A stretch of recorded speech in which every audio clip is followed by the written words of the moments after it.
New Jerusalem is not a city that will fall from heaven in the future, but something that has already arrived, and the preterist view teaches exactly that. In Revelation 21, when John describes a new Jerusalem coming down from heaven, he is not talking about architecture, literal streets, or a post-apocalyptic future. He is talking about the new covenant. The transition of covenants. The Old Jerusalem represented the Old Covenant. In the Old Testament, Jerusalem was the symbol of the law, the temple, the priests, and the sacrifices. It was the center of everything. But Jesus clearly said that that structure would collapse, and in the year 70, the temple fell, the city burned, and the Old Covenant came to an end. The New Jerusalem represents God's people in the New Covenant. When John speaks of the New Jerusalem coming down from heaven, he is speaking of a new way for God to dwell with his people. It is not a physical city, it is a spiritual reality. We are the temple. That is why John says, "Behold, the tabernacle of God is with men," because now God no longer dwells in temples made by human hands, he dwells in his people. We are now the temple. The city is spiritual. God's presence is now within, not without. The descriptions are symbolic, not literal.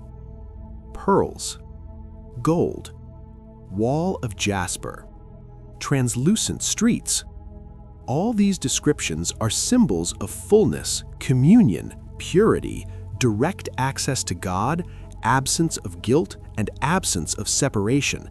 They are not building materials, they are a representation, an image of spiritual restoration.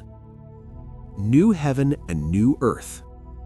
The New Jerusalem came down when the old one was destroyed. In preterism, this is clear. The city comes down when the old system falls. That is why John saw the first heaven and the first earth pass away and saw the New Jerusalem coming down. First heaven and first earth, Old Covenant. New heaven and new earth, New Covenant. It is a transition of covenant and not the destruction of the planet. Today, we already live in New Jerusalem. The end of death and pain.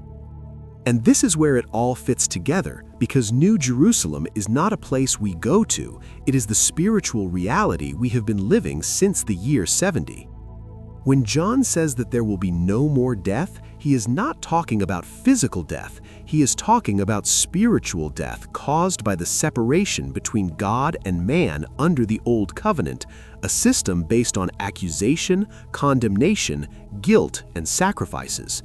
In the New Covenant, the veil has fallen, reconciliation is complete, access is direct, and spiritual death ceases to exist. In other words, what disappears here is spiritual death, not physical death. No more tears, no more pain. He is talking about the end of oppression, accusation, and the burden of the Old Covenant. Now that we live under the New Covenant, God already dwells in us. Communion with Him is already complete. Spiritual death has already been overcome, and His kingdom is among us.